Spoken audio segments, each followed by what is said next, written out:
Welcome to the Book of Life, a show about Jewish books, music, film, and web. I'm Heidi Estrin. The Book of Life is a podcast service of the Feldman Library at Congregation B'nai Israel in Boca Raton, Florida.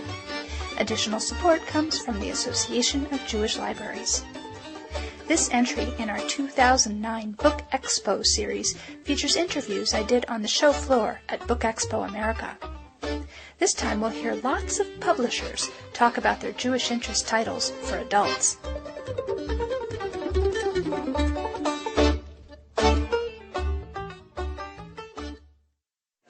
Weisenberg from Grand Central Publishing in the Publicity Department, and the big Jewish theme book that we have coming out this fall is called Sex, Drugs, and Gefilte Fish by the editors of Heb magazine.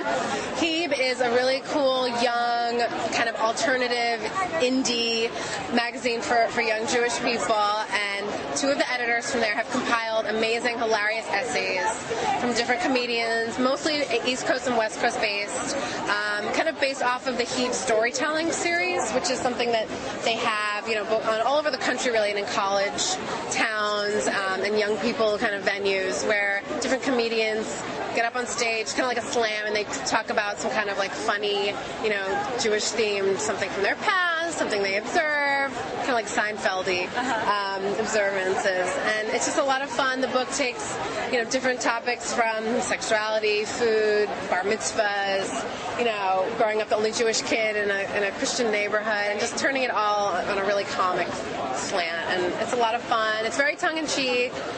Some of the bigger names, Michael Showalter is a contributor. I believe Sarah Silverman has at least blurbed the book. So there's a lot of really fun people involved, and I think that young people are really it's something for them, and they're really gonna be drawn to it. Are these essays that were in Heb earlier, or is this all new stuff? They're all new stuff. And different contributors are going to be participating in storytelling events in time with the publication of the book to talk about the essays that are in the book. And so it'll be kind of like a whole, not just a publishing, but also events, event-based publishing, where we have these storytellers to actually bring the stories to life. So when is it coming out? It's coming out in October, so it'll be in in stores in time for Hanukkah. I think it's after the high holidays. I'm not sure when the high holidays are this year. I think it's early. But great for Hanukkah, just fun, holiday. I could see this on every holiday, gift list for that, younger Jewish or not Jewish, person in your life. It's really not just for Jews. Anyone with a sense of humor, right. Who has an irreverent sense of humor will really enjoy it. Okay. And the cover kind of speaks for itself. It's hilarious. Yeah, it looks like a Seder plate. What's that? It is. They put on the Seder plate. It's a Seder plate with some marijuana, some pills, handcuffs, some cocaine, and condoms. So, it's something everyone needs in their for the Hanukkah season. You can't really go wrong. So, it's a lot of fun. And Heb magazine itself is also going to be helping us promote, and we'll be cross-promoting the book. So, okay, great. Thank you so much. You're so welcome. Okay, my name is Jennifer Wells, and I was talking about the book Sipping from the Nile by Jean Nagar, My Exodus from Egypt. It's a Stony Creek Press book. You can get it on Amazon. And it is the story of a young girl and her memoir of growing up in Egypt around the Suez Crisis, and the life that, basically a world that is lost at this point in time.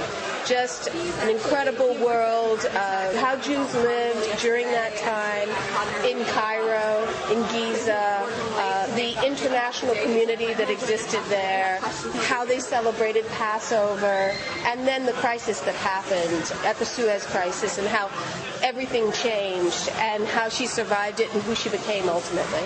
Very cool. Beautifully written. Wonderful book to read. All right, great. Yeah. Thank you. My pleasure.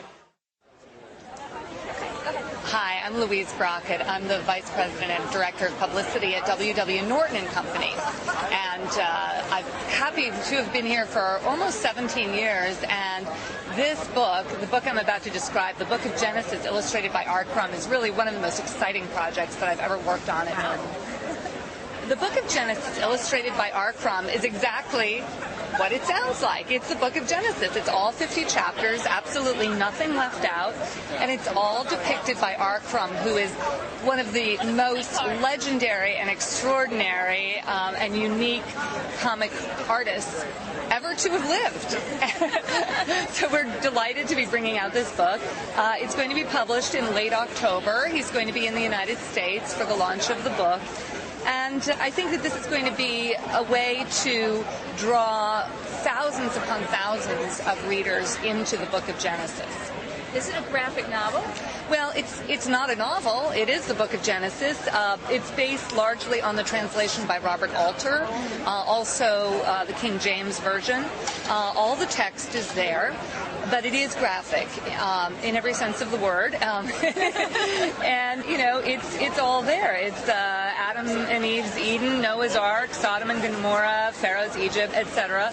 And using clues from the text, Crumb really fleshes out the parade of characters who people the Book of Genesis. You know, Sarah is still fetching, even at her 90-some years, and yes, God is depicted. Oh, that's interesting. And is he the way so many people think of him, the long white beard, old man inside? I have not seen this So you yet. don't know how he's decided to God. Okay, interesting. Yeah. But it is comic style, like with the panels and the dialogue bubbles? Yes. Okay. Cool. And what other works of R. Crumb should people be familiar with to give them a sense of what they're comparing it to? What's he famous for? Crumb, sort of perhaps emerged on the scene with his Keep On Trucking comic of the, I guess it was the 70s. But since then, I mean, he's created Fritz the Cat. He's created so many characters that are really legendary that I think people will immediately recognize his style and his absolutely unique approach to pen and paper. Okay. Excellent. And when's that coming out? It's coming out in late October. And there's going to be a first serial in the New Yorker magazine, actually very soon, in the beginning of June, we expect. Oh, so like sort of a teaser? Sort of a teaser, yeah. Cool. Yeah. Any other Jewish interest books? Dara Horn's new book. Oh, good. Tell me about All that. Other Nights. And Dara Horn is an extraordinary young writer. She's every bit as extraordinary as she is young, actually. She was the youngest person ever to be a finalist for a National Magazine Award, actually, when she was 14, I believe. 14? Yeah. She is an extraordinary writer, and she is known for some previous books titled In the Image and The World to Come. She has a book that we published in April of 2009 titled All Other Nights.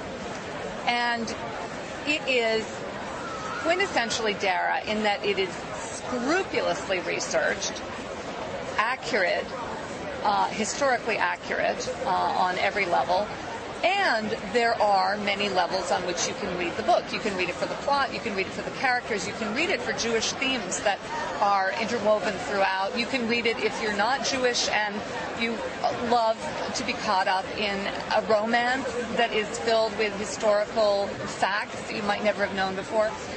In short, All Other Nights is the story of two spies during the Civil War.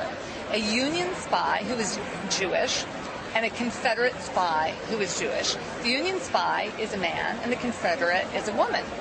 And at the outset, the opening of the novel, the Union spy, who comes from a very privileged New York family, decides to run away and join the army.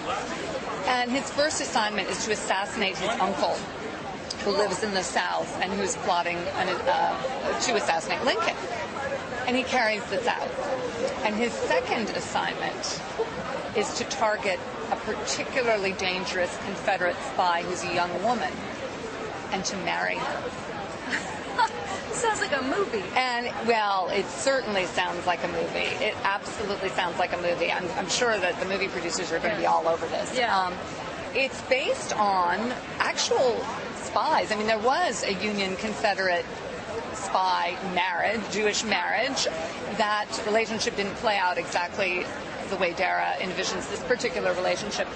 But it addresses themes like loyalty to place. I mean, so many Jewish people felt that they really needed to be extremely loyal to their new home, right, their community. Dara came upon this idea when she was in Louisiana for her last book tour for the World to Come. And she came across a Jewish cemetery with graves that went all the way back to the mid-18th century. And she hadn't really realized that there had been so many Jewish people all over our country at that time, and that they formed a very deep allegiance to their new communities, and they wanted to be accepted, and they wanted to be pillars of their new homes. And so this led them to be loyal to the Confederacy, many of them if they were in the South. And of course, Jewish people have always struggled with issues of freedom and human rights and morality. And so that, of course, drew many Jewish people to the Union, and they felt very, very passionately committed. The whole idea of slavery hit so close to home. So in this novel, these two notions of what it means to be Jewish in America interact and play out together in an extremely powerful way. So I would encourage everybody to pick up this book. It really is. I learned so much from it. I didn't even know that the first Secretary of State of the Confederacy was a Jewish man. Huh. Did you know that? I don't think I knew that. Yeah. So Judah Benjamin. Oh, I have heard of that. Yes. So anyway, much to be learned from that. Okay, great. Yeah. Thank you very much. Thank you so much for the opportunity to talk about these books. Kent Carroll, publisher of Europa Editions. And The Jerusalem File by Joel Stone is you might call it an existential thriller or a Hitchcockian thriller.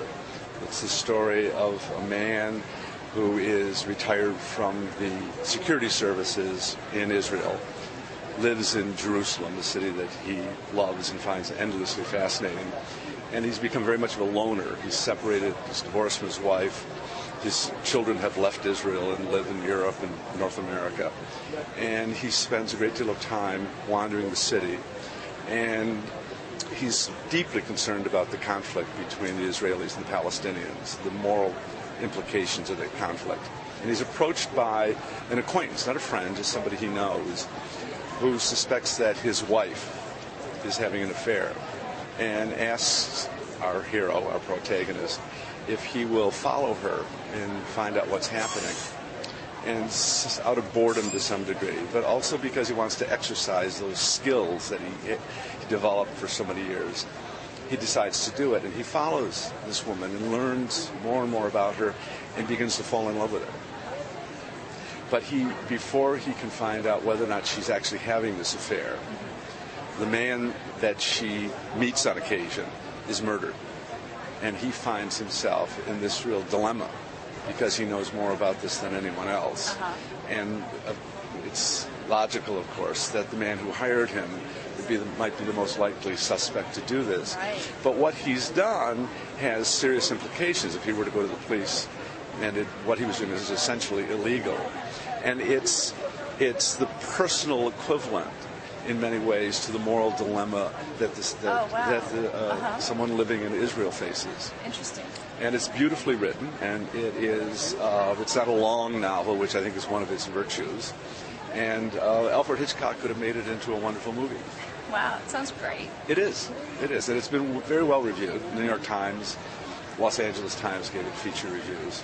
It's very entertaining, but it's also serious literature. Terrific. Thank you very much. You're very welcome. I'm Barbara Keene from Mercer University Press. I'm the marketing director, and we've got a new book, One Step Ahead of Hitler, A Jewish Child's Journey Through France by Fred Gross.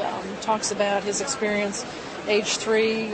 These are things that happened to him, but yet he doesn't remember, so he's learned it through remembrances of his mother and brothers and such. And brand new book, and Fred's doing lots of touring with that. Another really good one. This is actually a religious biography, his religious thoughts, and this is done really well for us also. Okay, tell us the title and author. Eli Wiesel, A Religious Biography by Frederick Downing. Okay, so that's a biography not just of the events of his life, but sort of his own religious philosophy. Okay. Uh-huh. And then, can you tell me about this one? Yes, Struggling with the Count. This is an introduction to the Pentateuch. And this is really more of a course adoption. It would be used in religious studies class. Mark McIntyre is the author of this book, but we do a lot of religious studies at Mercer University Press and like secondary books for a class. Okay, cool. Thank you very much. Oh, you're welcome.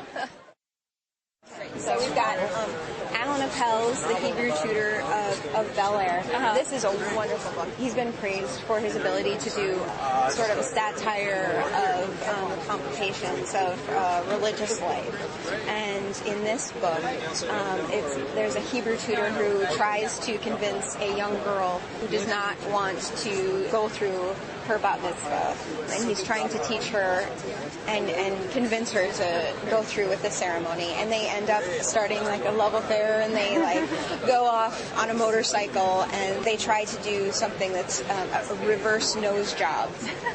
I guess in her world there are many people who are getting nose jobs, and so through his tutoring she decides that she wants to go in and like get it back to the way that it was. Oh wow. Yeah, it's wonderful. Very funny book. It's really, really good. Our other title right here is German for Travelers by Nora Labner. And this is just a beautiful book. And what's this book about? This book is about two girls who are living in present-day U.S. One of them is a romance novelist, and the other is like a Hollywood starlet. And they decide to go to Germany to learn about the story of their grandfather, who was a psychoanalyst.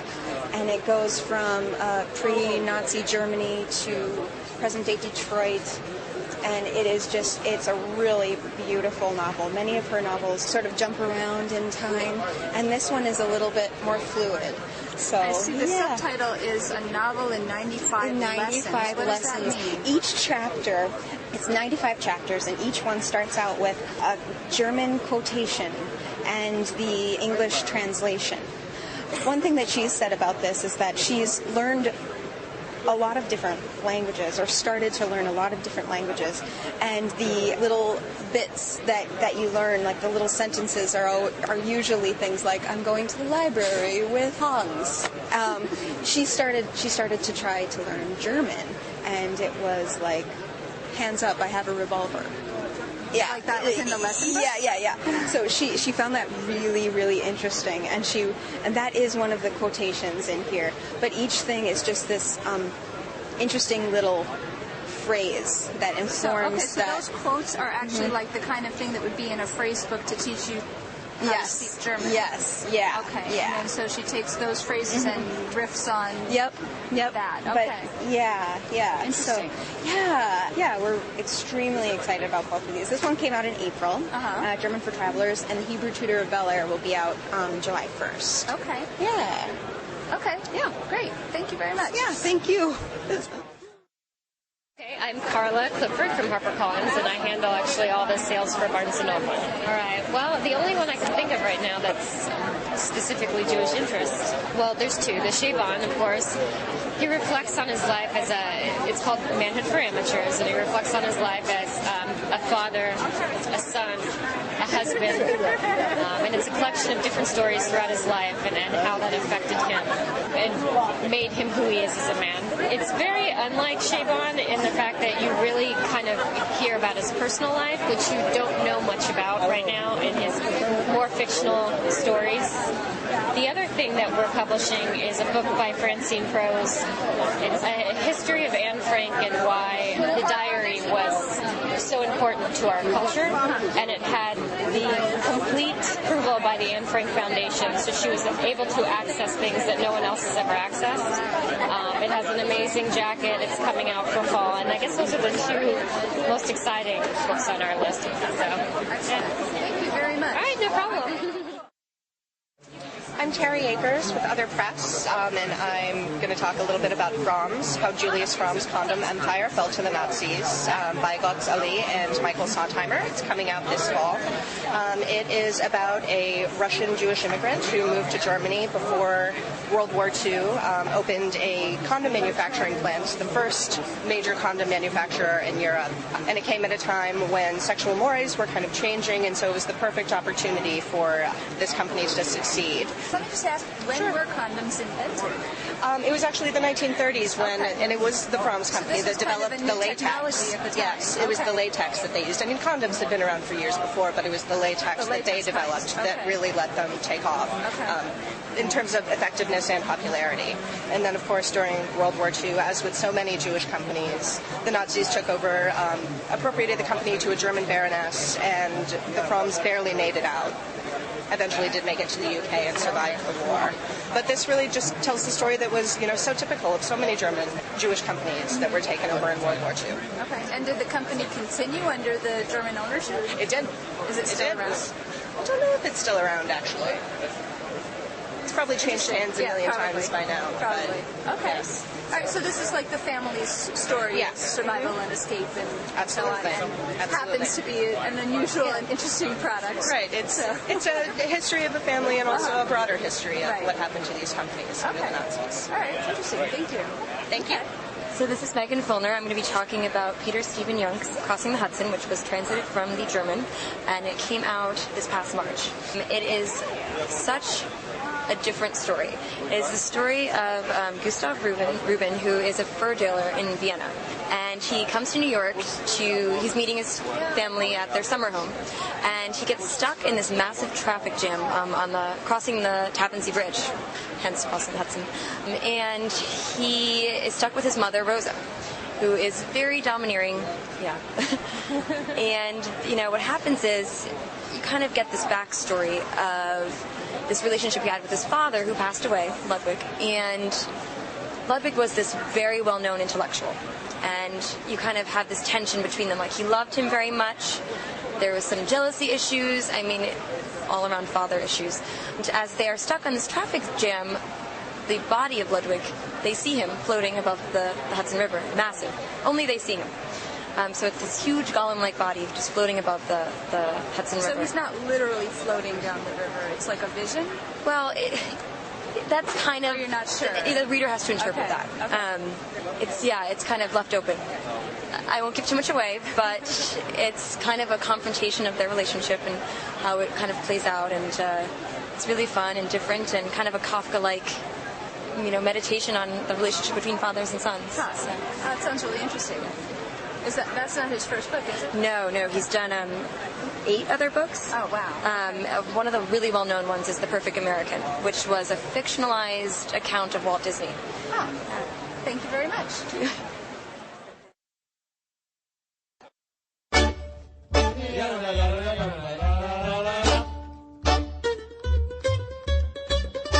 Become a Book of Life fan on Facebook or follow us on Twitter. Email us at bookoflifepodcast@gmail.com and listen to the latest episode by phone at 916-313-3820. And of course, find links to everything at bookoflifepodcast.com. The Book of Life is a podcast service of Congregation B'nai Israel of Boca Raton, Florida at cbiboca.org and is supported in part by the Association of Jewish Libraries online at jewishlibraries.org. Our background music is provided by the Freilach Makers Klezmer String Band at freilachmakers.com. Thanks for listening and happy reading.